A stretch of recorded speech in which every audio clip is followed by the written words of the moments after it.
1940년대 미국의 이야기를 좀 여러분에게 소개하려고 합니다.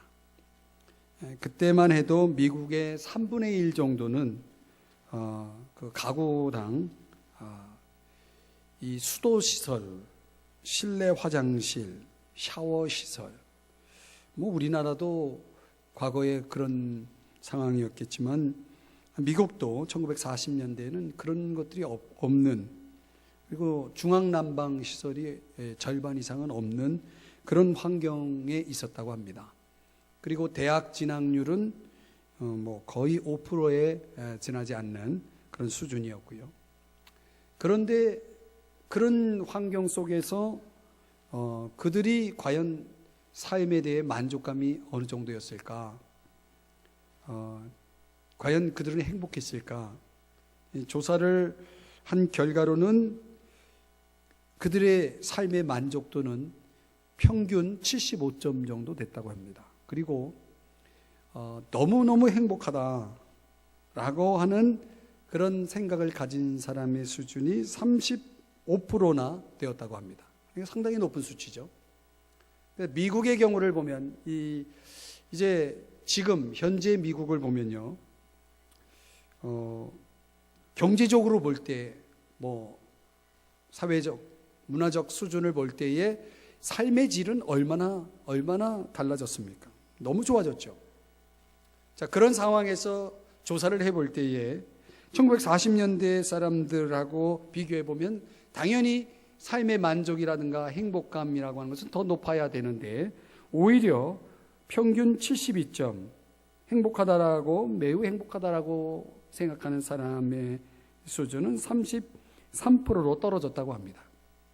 그러니까 이런 내용을 통해 보면 지금 도대체 사람들은 왜 그런 차이를 보이고 있느냐.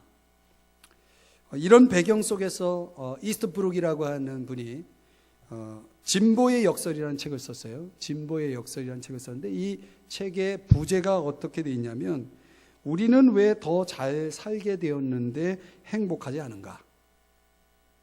살기는 잘 사는데 왜 행복하지 않느냐라고 하는 이런 부제를 가지고 있는 책입니다. 이 책에서 왜 현대인들은 과거보다 더 잘 살고 있으면서도 불구하고 행복하지 않느냐라는 이 부분에 대한 답을 하기를, 현대인이 추구하는 것이 변화가 이루어지기 때문이다.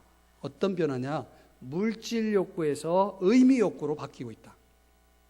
사람이 물질적으로 안정되고 안락하고 풍요로우면 행복할 것 같지만 그것만으로는 삶의 행복을 보장할 수 없다라고 하는 그런 이야기입니다.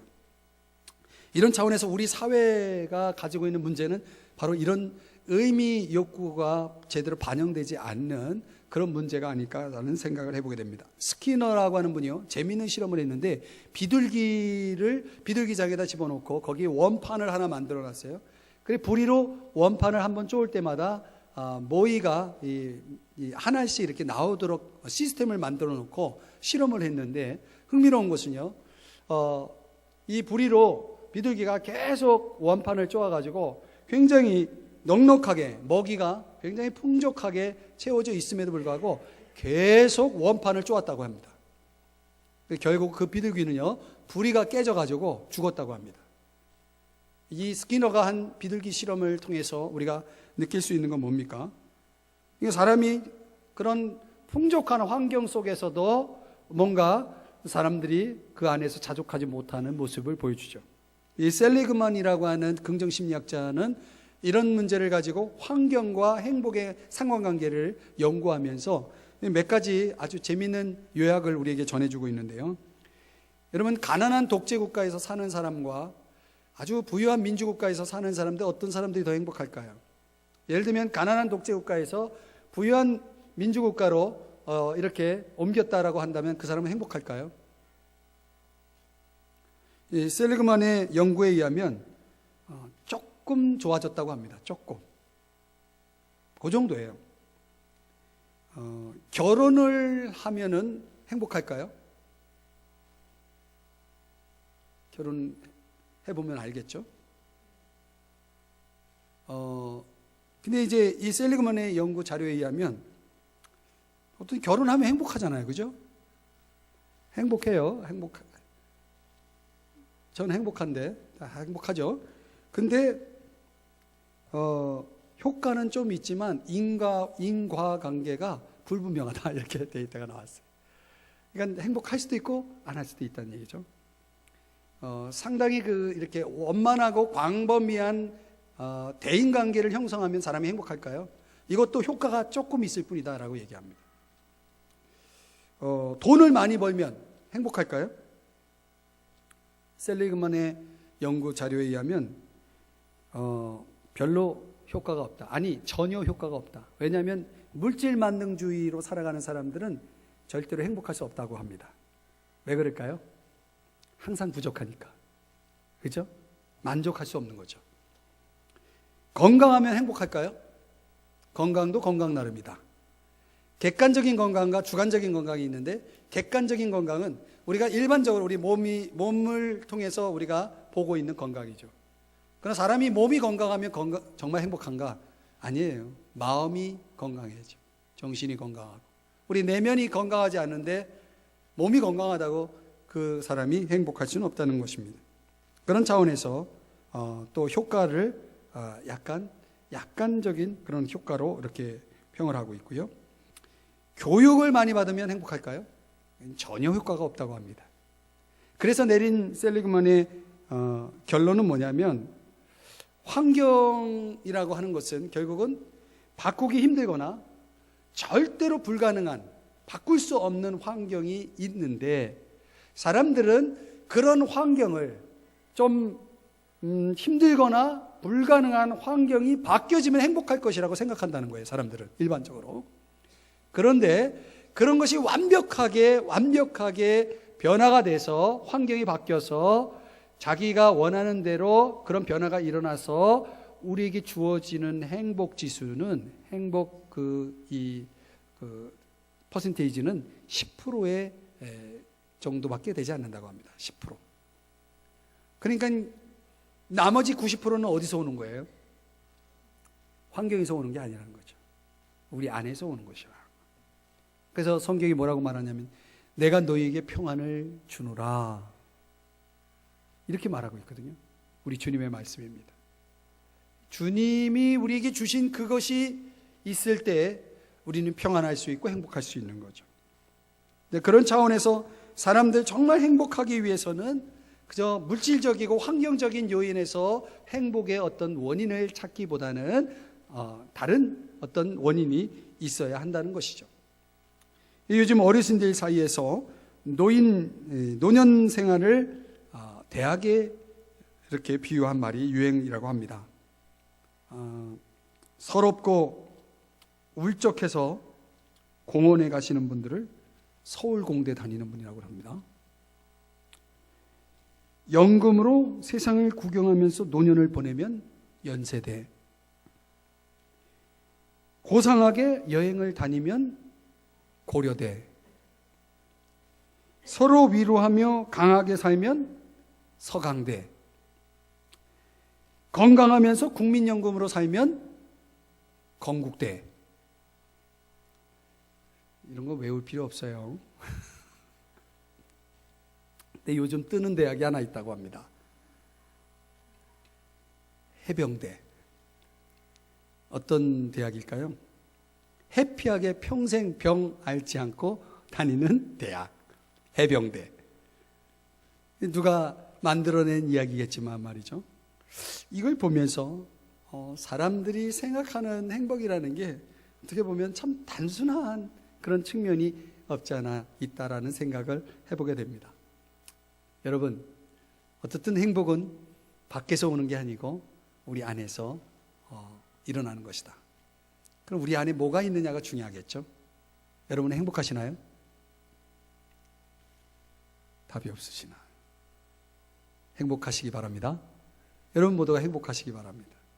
그러기 위해서 오늘 우리가 요즘 현대 긍정심리학에서 말하는 그런 차원에서 우리가 접근하기보다는 성경으로 돌아와서 오늘 고린도전서 3장 16절의 말씀에 보면은 바울이 재밌는 비유를 하나 하는데, 너희는 하나님의 성전이다라고 말하고 있습니다. 너희는 뭐라고요? 하나님의 성전이다. 자, 이 성전이라는 개념이 구약으로 말하면 이스라엘 백성들이 예루살렘에 세운 성전이 되겠죠. 건물이 되겠죠. 그러나 바울이 말할 때에 이 성전이라는 개념은 어떤 개념이냐면 예수 그리스도를 마음의 구주로 주님으로 영접하고 성령을 받은 사람을 가리켜서 우리는 성전이다라고 얘기합니다. 이 구원의 사건을 경험한 사람들이죠. 그리고 그 성전된 개인이 모이면 큰 성전이 되겠죠. 그 큰 성전을 가리켜서 교회라고 이야기합니다. 그러면 오늘 개인적으로도 성전이 될 수 있고 큰 개념에서도 성전이 될 수 있는 이 성전, 그런 차원에서 너희가 하나님의 성전인 것을 알지 못하느냐? 이 바울이 이렇게 묻고 있는 것은 답을 당연히 성전이 아니겠느냐? 라고 하는 답답한 바울의 마음을 표현하고 있는 거죠. 당연히 성전이어야 하는데 너희들이 그 정체성을, 성전으로서의 정체성을 제대로 인식하지 못하고 망각하면서 살고 있지 않냐라고 하는 일종의 책망 섞인 그런 물음이죠. 자, 그래서 저는 오늘 여러분들과 우리가 성전이라는 이 개념, 이 비유를 가지고 오늘 본문 속에서 세 가지 교훈을 얻고자 하는 것입니다.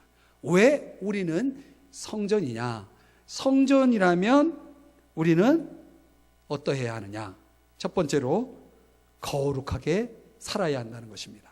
한번 따라 하십시다. 거룩하게 살자. 성전이 왜 성전입니까? 말뜻은 거룩한 장소라는 뜻이죠. 왜 거룩한 장소입니까? 거룩하신 하나님이 계시기 때문입니다. 거룩하신 하나님이 계신 마음은 성전입니다. 거룩하신 하나님이 계신 집은 성전입니다. 거룩하신 하나님을 섬기고 있는 교회는 성전입니다. 그런데 오늘 17절에 보면요, 성경 고린도전서 3장 17절의 말씀을 보십시다. 여기 보면 누구든지 하나님의 성전을 더럽히면, 자, 여기 성전을 더럽힌다는 말이 나와요. 이 성전이 거룩해야 되는데 반대로 더럽혀질 수 있다는 것입니다. 어떻게 더럽혀질 수 있을까요?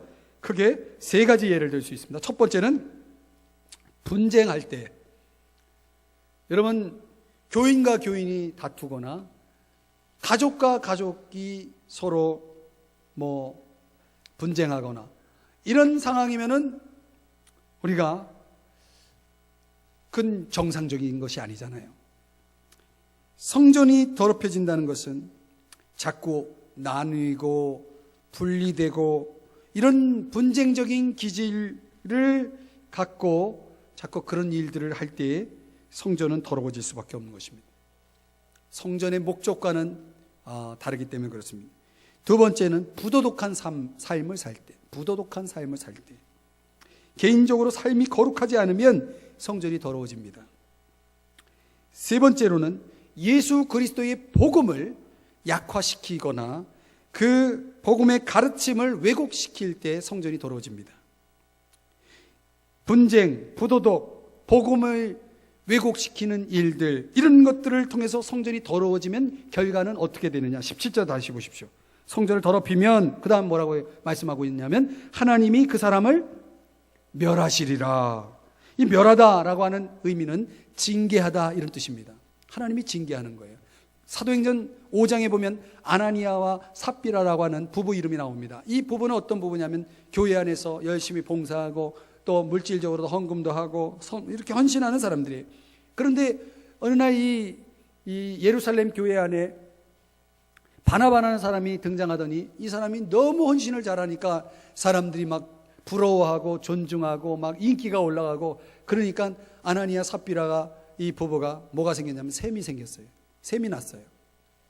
우리도 저 바나바처럼 우리가 인기를 좀 얻어야 되는데 해서 자기들의 헌신의 내용을 가지고 우리도 바나바처럼 헌신하고 있다, 이런 것들을 자랑하면서 거짓말을 합니다. 자랑하면서. 사람이요, 자랑하다 보면 자꾸 뭐해요? 거짓말하죠. 거짓말합니다. 근데 하나님이 거룩한 교회, 예루살렘 교회의 이 성장 과정 속에 있는 이 교회를 하나님이 지키기 위해서 그 거짓말하는 이 부부를 징계를 하십니다. 어떻게 징계하시냐면 생명을 거둬가셨습니다. 생명을 거둬가십니다. 여러분, 하나님은 성전의 명예와 영광, 거룩함 이런 것들을 보존하기 위해서 종종 어떤 경우에는 하나님이 이런 조치를 취할 때가 있어요. 그러니까 하나님은 참 어떻게 보면 두려우신 분이죠. 우리가 하나님은 사랑의 하나님, 은혜의 하나님 그러지만 하나님 참 두려워해야 할 그런 하나님이시기도 합니다. 옛날 제가 들은 얘기인데 시골에 젊은 목사님이 이제 목회를 하러 갔습니다. 이분이 열정적으로 목회를 하면서 뭐 시골에 가구도 별로 많지 않은데 어떻든 열심히 하면서 또 이 목사님 꿈이 뭐냐면 이 교회를 건축하는 겁니다. 그래서 이제 열심히 사역하다가 어느 순간 이제 교회를 건축해야 되겠다 이렇게 마음에 감동이 되고 결심을 하고 마을 사람들에게 이제 우리 교회 건축할 겁니다 이렇게 홍보도 하고 알렸어요. 근데 그 동네에 한 분 어른이 아주 교회에 대해 부정적이에요. 교회를 너무 싫어해요. 그러니까 그 싫어하는 교회가 건축 안 되니까 목사님을 찾아왔어요. 젊은 목사님 찾아와가지고 엄포를 하기를 내 눈에 뭐가 들어오기 전에 이 교회가 건축을 한다 그러면 내가 이 건축한 이 교회 안에다가 우리 집에 있는 화장실에 있는 걸 퍼다가 가득 채우겠다고 그러면서 엄포를 넣었어요. 화장실에 있는 게 뭔지 아시죠? 그리고 엄포를 하고 위협을 하고 간 거예요. 이 목사님, 젊은 목사님이 얼마나 충격을 받았겠어요. 너무 두렵고 너무 속상하고 그리고 그 영혼이 너무 안타깝고 그래서 하나님 앞에 막 기도를 하는 거예요. 근데 며칠 후에 동네 분 한 분이 급하게 찾아와서 목사님 큰일 났어요. 그러니까 무슨 일이냐고. 그때 그 어른 있잖아요. 그 어른 그분이요. 글쎄 그분의 큰일이 생겼다고. 무슨 일인데 그냥 빨리 오시라 그래가지고 쫓아갔더니 그 집에 그분이 알아 누워 있는데 막 위독한 거예요. 그만 그분이 화장실에 빠진 거예요. 그분이 한 말이 있죠. 그 하나님이 그분을 뭐 하신 겁니까? 징계한 거예요.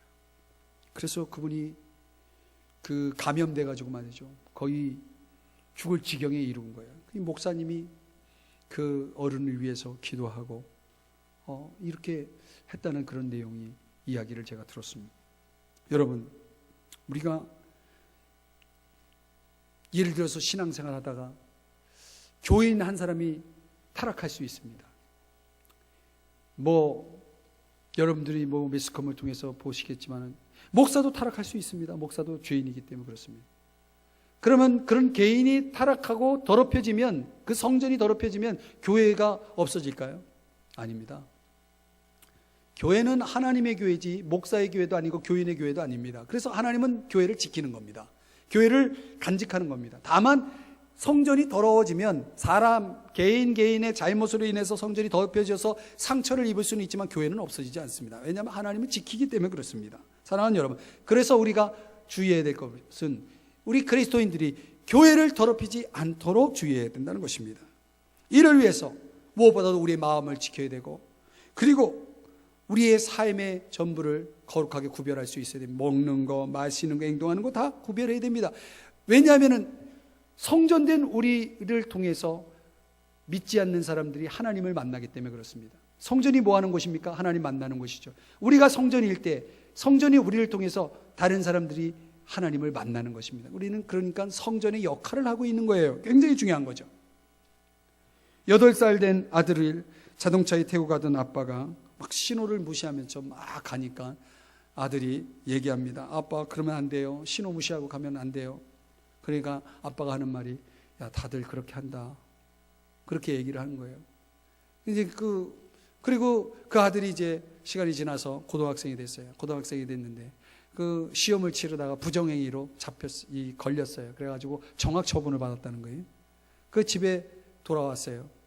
아버지가 그 사실을 알고 막 크게 화를 내면서 너가 어떻게 그런 일을 할 수 있냐고 하면서 소리를 버럭 질렀더니 아들이 뭐라고 그랬는지 아세요? 다들 그렇게 해요. 다들 그렇게 해요. 여러분, 그 아버지의 모습이 뭐가 되는 겁니까? 성전 역할이 되니까요. 통로가 된다는 거예요. 이 이야기 속에서 적어도 우리들이 어떤 삶을 사느냐는 우리의 삶을 통해서 어떤 사람이 좋아질 수도 있고 나빠질 수도 있고 그런 거예요. 내가 거룩하니 너희도 거룩하라. 우리 주님이, 하나님께서 그렇게 말씀하시잖아요. 하나님 거룩하신 분이에요. 그 거룩하신 하나님을 내가 모시고 있다면 우리는 당연히 어떻게 됩니까? 거룩해야 되는 것입니다. 그래서 우리가 거룩할 때 그 거룩한 우리를 보면서, 성전된 우리를 보면서 사람들이 하나님을 만나는 거예요. 그래, 오늘 저와 여러분이 당연히 성전된 몸으로서 거룩하게 살아가야 될 줄 믿습니다. 여러분 모두가 거룩하게 사시기를 바랍니다. 두 번째로, 성전 비유의 교훈은 무엇인가? 우리가 지혜로운 자가 되어야 한다는 것입니다. 한번 따라 하십시다. 지혜로운 자. 오늘 성경 18절의 말씀에 보면은요, 역설적인 표현이 나오는데 어리석은 자가 되라 라고 말하고 있습니다. 그리하여야 뭐가 된다? 지혜로운 자가 된다. 이게 말이 됩니까? 도대체 이게 무슨 얘기를 하고 있는 걸까요? 말하자면은 우리가 어떤 배움을 시작하기 위해서는 내가 아는 것이 없다는 것을 인정할 때 배울 수 있는 거죠. 내가 다 아는데 뭘 배웁니까? 배울 필요가 없는 거죠. 마찬가지로 내가 지혜로운 자가 되려면 어떻게 해야 되겠습니까? 지혜가 없다는 사실을 인정해야 돼요. 그런 면에서 지혜가 없다는 사실을 인정하는 의미에서 어리석은 자가 되는 겁니다. 하나님, 저는 어리석어요. 이 말은 무슨 얘기냐면, 하나님, 저는 지혜가 없어요. 이걸 인정하는 거예요. 그러면 하나님이 어떻게 하십니까? 하나님이 지혜를 주시는 거예요. 그래서 지혜로운 자가 되는 것입니다. 그런데 세상은 이 지혜의 측면에서 스스로 자기는 지혜롭다라고 생각하는 사람들이 많아요. 그런 사람들을 향해서 성경이 뭐라고 얘기하냐면 20절에 보면 그들의 지혜는 헛것이다. 헛것이라는 게 무슨 말이에요? 없다. nothing입니다. 아무것도 없는 것입니다. 없는데 있다고 스스로 착각하고 있는 거예요. 여러분, 실제로 지혜 있다라고 말하는 사람 보세요. 지혜 있나? 없습니다. 시편 94편 11절의 말씀에 의하면 여호와께서 사람의 생각이 허무함을 아신다고 그랬어요. 사람이 지혜롭다고 생각해도요, 허무한 거예요. 하나님 보실 때는 그것은 없는 거예요. 시편 14편 1절의 말씀에 보면 어리석은 자는 그 마음에 이르기를 하나님이 없다 하도다. 하나님이 없다라고 말하는 사람들을 성경은 어리석다라고 말하는 것입니다. 또 이렇게 하나님 없는 사람의 지혜, 말하자면 이런 지혜는 없는 것과 같습니다. 또 21절의 말씀에 보면 스스로 지혜롭다고 생각하는 사람들의 특징이 뭐냐면 자랑합니다. 자랑에 빠집니다. 오늘 성경 21절에 뭐라고 얘기합니까? 누구든지 사람을 자랑하지 말라. 자랑하지 말라고 그랬는데 자랑해요. 그러니까 그 자랑은요, 그 사람이 지혜가 없다라고 하는 것을 증명하는 거예요. 잠언 28장 26절에 보면 자기의 마음을 믿는 자는 미련한 자요, 이렇게 성경이 말씀하고 있거든요. 그러니까 우리가 살면서 자기 마음을 믿고 사는 사람들이 있어요. 여러분은 여러분의 마음을 믿을 수 있습니까? 오늘 여러분이 결심한 것을 그대로 될 것이라고 여러분 생각하십니까? 그렇습니까? 거울을 보세요. 여러분 자신을 보세요. 마음에 드시는가? 만약 마음에 들지 않는다면 다른 사람도 나를 마음에 들지 않아 할 거예요. 우리가 깊이 생각해야 됩니다. 사람이 자랑한다고 할 때 돈을 자랑할 것입니까? 명예를 자랑할 것입니까? 권력을 자랑할 것입니까? 건강, 지식, 그 어떤 것을 자랑할 것이 있겠습니까? 없어요. 아무것도 소용없어요. 한때뿐이에요. 그 자랑하는 순간 자랑은 사라지고 말 것입니다. 깊이 생각하셔야 돼요. 하나님을 믿으니까 우리가 그저 믿어줄 만한 존재가 되고, 하나님을 믿으니까 오늘 우리가 믿음 안에서 살아갈 뿐이지 믿을 게 없어요. 그러므로 우리는 스스로 지혜롭다 생각하면서 여러 가지를 자랑하면서 사는 사람들을 우리는 부러워할 필요가 없는 것입니다. 세 번째 특징은요, 스스로 지혜롭다 생각하는 사람들은 자기 꾀에 빠집니다. 이건 다른 말로 얘기하면 교만하다는 것입니다. 교만한 사람들의 특징이 뭡니까? 배타적입니다. 다른 사람들을 수용하지 못합니다.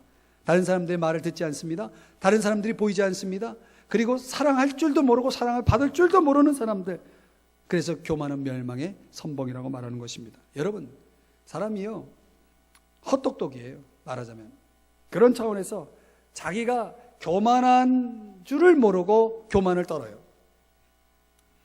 이 고전 유머 가운데 네 사람이 비행기를 타고 가는 거예요. 조종사와 과학자와 그리고 보이스카우트 소년 그리고 신부님, 이렇게 네 분이 타고 가는데 비행기가 고장이 났습니다. 이제 추락할 지경이에요. 그래서 조종사가 얘기합니다. 이제 비행기 추락하니까 우리 낙하산을 타고 빨리 뛰어내려야 된다고. 그런데 낙하산이 3개밖에 없다고. 그 중에 나는 처자식이 있고 내가 귀한 몸이기 때문에 난 살아야 된다고 하면서 낙하산을 메고 뛰어내렸어요. 2개 남았죠. 이 옆에 있던 과학자가 내 두뇌는 세계적인 두뇌 천재의 머리니까 이 머리로 세계에 영향을 끼쳐야 되니까 난 살아야 된다고. 귀한 몸이니까 살아야 되겠다. 그러고서 또 뛰어내렸어요. 낙하산을 가지고. 그럼 이제 몇 개 남았습니까? 하나 남았죠. 그 이제 하나 가지고 신부와 소년이 서로 마주보면서 난감해하다가 신부님이 말하기를, 나는 뭐 처자식도 없고 살 만큼 살았고 죽어도 천국 가니까 내가 죽을 테니까 소년 너는 앞길이 창창하니까 낙하산 갖고 뛰어내리라고 이렇게 얘기하니까 소년이 빙그레 웃으면서 사실은 이 비행기 안에 낙하산이 2개 있어요. 그러는 거예요. 이게 무슨 말이냐 그랬더니 조금 전에 과학자가 갖고 뛰어내린 낙하산은 낙하산이 아니라 보이스카우트 배낭이었어요. 딱 그런 거예요. 그랬다는 얘기입니다. 누가 지어낸 얘기인지 모르겠지만 유머예요, 유머. 이게 뭐예요? 사람의 지혜의 이 어리석음을 이렇게 풍자하는 유머입니다. 사람이요, 참 잘난 것 같아도요, 별거 아니에요. 그런 차원에서 하나님을 믿는다는 것은 겸손만이 가능합니다. 겸손한 사람이 하나님을 믿죠. 오늘 우리가 스스로 지혜롭다 생각하는 사람들은 나는 지혜가 있는데 뭐 하나님께 구하겠습니까? 그래서 성경은 반대로 어리석은 자가 되라 라고 말하는 거예요. 왜? 그래야 하나님이 지혜를 주시니까. 그래야 지혜로운 자가 될 수 있으니까. 그럼 여러분, 우리가 차라리 어리석은 자로 살아가기 위해서 어리석은 자로 살았다라고 했을 때 얼마나 많은 손해를 봅니까? 세상 사람들이 우리가 정말 착하게 살고 신앙으로 살고 믿음대로 살고 그러면요, 사람들이 아유 훌륭하다라고 말하지 않습니다. 멍청이다, 바보다, 어리석다 그렇게 말하죠. 예수님을 보세요. 예수님 십자가에 죽으셨습니다. 예수님만큼 손해본 사람 이 세상에 있습니까? 예수님만큼 어리석은 사람 있습니까? 예수님은 그렇게 어리석었어요. 그러나 그 십자가로 인해서 오늘 저와 여러분이 구원을 받았습니다. 할렐루야. 저와 여러분이 예수를 믿고 구원받고 하나님의 자녀가 될 수 있었음은 예수님의 십자가 때문에 가능했다는 사실입니다. 그런데 그 손해는 손해볼 만한 거죠. 여러분, 결국은 십자가가 이기는 거예요. 그래서 레오나르도 다빈치가 그린 심판받는 자 작품의 그림을 보면은 거기 빌라도가 예수님을 재판하는데 희한한 게 그 그림 속에는 재판을 받는 예수님은 아주 평안하게 서 있고 재판을 하는 빌라도는 오히려 벌벌 떠는 모습으로 있는 거예요. 형식적으로는 빌라도가 예수를 재판하는데 내용적으로는 예수님이 빌라도를 재판하고 있었다는 것입니다. 이 그림의 요소가 무엇을 얘기합니까? 이게 역전이에요. 십자가의 역전. 여러분, 이 세상에서 영리하게 살고 잔깨 부리며 살고 자기 영광 추구하고 그야말로 자기는 충분하다고 생각하며 살아가는 사람들, 여러분 부러워하지 마세요. 결국은 그들이 넘어질 거예요. 오히려 우리는 십자가의 길을 가고 주님의 뜻을 따라가고 손해보며 살고 주님의 그 십자가를 지고 갈 때에 우리에게는 오히려 하나님의 지혜가 있을 거고 하나님의 축복이 있을 거예요. 하나님의 그 무한하신 풍성한 자원을 통해서 저와 여러분의 삶은 풍성할 거예요. 믿으시기 바랍니다. 그러므로 여러분 차라리 어리석은 자가 되세요. 차라리 바보가 되세요.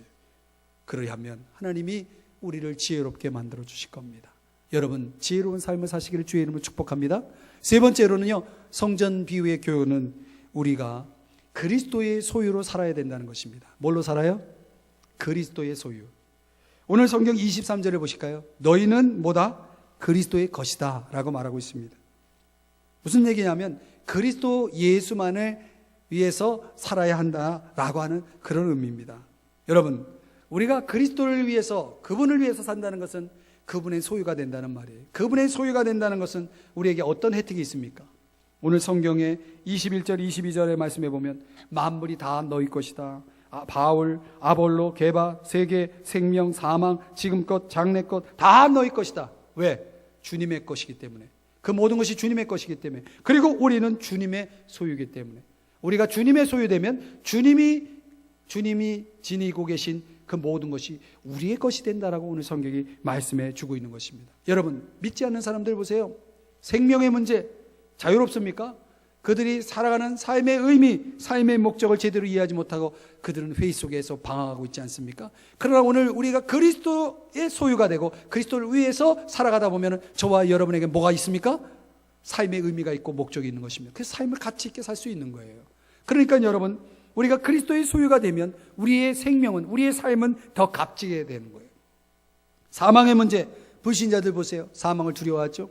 사망의 속수무책이죠. 그러나 죽은 자 가운데서 다시 살아나신 부활의 주님에게 소속되어 있는 저와 여러분은 어떻습니까? 사망은 그저 새로운 삶을 시작하는 출입문, 통로에 불과해요.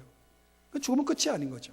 그럼 오늘 우리에게는 죽음에 무서워하는 사람이 아니라 죽음을 지배하고 죽음을 압도하고 죽음을 극복하는 그런 사람이 되어지는 것입니다. 그리스도의 소유가 되면 말이죠. 현재의 문제, 미래의 문제 걱정 많죠? 여러 가지 사람들이 그것으로 인해서 힘들어하죠. 그러나 여러분, 이게 다 누구 거예요? 주님의 것이에요. 주님이 주관하고 있다는 것입니다. 그 주님이 주관하고 있기 때문에 우리가 주님의 소속이 되면, 주님의 소유가 되면 이 모든 것이 우리의 것이 되는 것이죠. 더 이상 현재와 미래의 삶의 문제에 대해서 우리가 걱정하거나 염려할 필요가 없어요. 왜냐하면 그분이 주관하고 있기 때문에, 또 그분이 우리에게 주셨기 때문에. 사랑하는 여러분, 그러므로 우리가 예수 그리스도를 주인으로 섬기면서 살아간다는 것이 중요한 것입니다. 주인으로 섬기는 것이 중요하다. 그럼 오늘 우리가 하나님의 은혜 속에서 은혜 입음으로 하나님의 은독으로 살아가는 그런 삶을 살면은 오늘 우리는 세상에서 주인처럼 살 수가 있는 거예요. 그러나 우리가 하나님의 은혜 속에 벗어나고 하나님의 주권 속에서 벗어나면 우리는 세상의 종이 되어서 세상에 끌려 다니는 그런 삶을 살게 되어지는 것입니다. 여러분 삶에 어떤 일이 일어나도 주님이 여러분의 주인이고 우리가 그분에게 소속되어 있다면, 그분의 소유라면 여러분 주님이 알아서 해줄 거예요. 믿으시기 바랍니다. 그러면 여러분 삶 속에서 무슨 일이 일어나도 우리가 흔들리지 않을 거예요. 1990년에 노벨 평화상 후보에 올랐던 아주 유명한 엘리나라고 하는 여인의 이야기를 여러분 아십니까? 이분은 원래 하나님께 헌신하면서 중국의 선교사로 나가게 되었습니다. 열심히 선교하는 일들을 하는 가운데 그 중국의 열악한 환경 때문에 폐결핵에 걸려요. 더 이상 사역할 수 없게 된 상황이 된 겁니다. 아니, 그 여자의 몸으로 헌신해서 선교사가 돼서 그렇게 열심히 사역을 했는데 어떻게 나에게 이런 병을 주실 수 있냐고 하나님 앞에 원망할 만한데, 하나님께 원망하지 않고 조용히 이렇게 기도합니다. 주님, 저에게 무엇을 원하십니까? 주님, 저에게 무엇을 원하십니까? 이렇게 조용히 기도하는 가운데 이제 더 이상 사역할 수 없다는 것을 알 뿐만 아니라 그 가운데서 하나님의 인도하심 속에 고향으로 돌아오게 됩니다. 고향으로 돌아와 보니 고향에 뭐가 기다리고 있냐면 아버지의 유산으로 저 넓은 불모지가 주어져 있는 거예요. 그러나 하나님 앞에 기도하는 가운데 감동을 받아서 이 엘리나가 뭘 하냐면 거기 그 땅을 개간해 가지고 농사를 짓기 시작합니다. 농사를 지으면 수확물이 나오겠죠. 그 수확물로 중국에 선교하고 있는 선교사들에게 후원을 하는 일을 하게 되는 거예요. 얼마나 귀한 일입니다. 이런 선한 일에 열심을 내고 열심히 일을 하고 있는데 추수 때에 탈곡기에 손이 그만 말려 들어가면서 손이 부러집니다. 그래서 손을 잘라버리게 됐어요. 아니, 이렇게 선한 일을 열심히 하는 나에게 왜 나에게 또 이런 일이 주어졌냐라고 원망할 만한데, 또 엘리나가 그렇게 기도합니다. 하나님, 지금 저에게 무엇을 원하십니까? 무엇을 원하십니까? 그때 하나님께서 엘리나의 마음을 또 감동을 주십니다.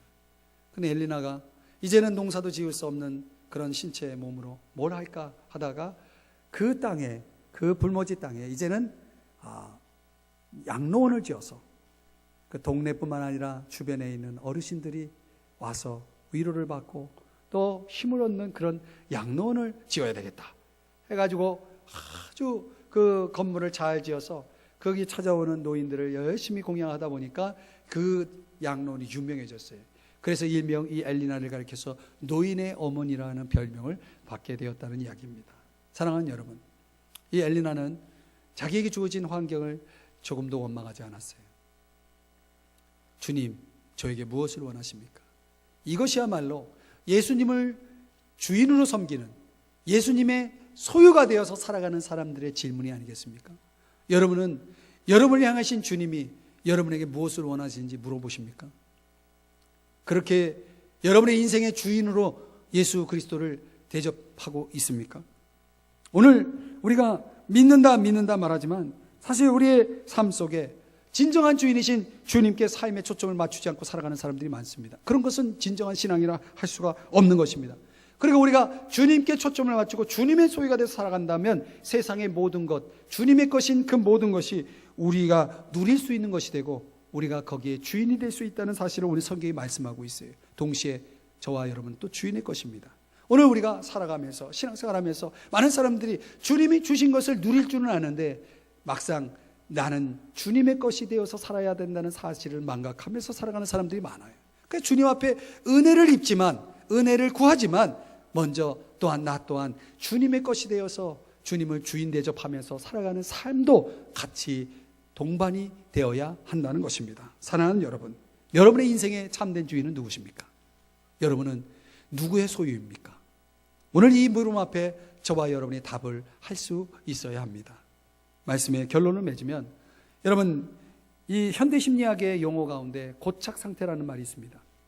어렸을 때 형성된 습관, 아주 부정적인 습관, 나쁜 습관들이 있는데 그걸 버리지 않고 계속 유지하면서 거기에서 심리적 안정을 얻으려고 하는 그런 현상을 가리켜서 고착 상태다 이렇게 얘기합니다. 그 고착 상태에 빠진 사람은 뭘 싫어하냐면 변화를 싫어합니다. 변화를 싫어해요. 무조건 변화를 싫어합니다. 변화를 두려워합니다. 그 변하지 않은 낡은 것에 매여서 거기서 안정을 누리려고 하는 거예요. 근데 여러분, 그게 가능할까요? 아닙니다. 세상의 모든 것은 다 변합니다. 왜냐하면 생명이 있기 때문에. 봄이 되니까 변하잖아요. 우리 눈에 보이는 만물이 변하지 않습니까? 왜요? 생명이 있기 때문에. 생명은 정지 상태에 있을 수 없습니다. 살아있는 것은 변하게 돼 있습니다.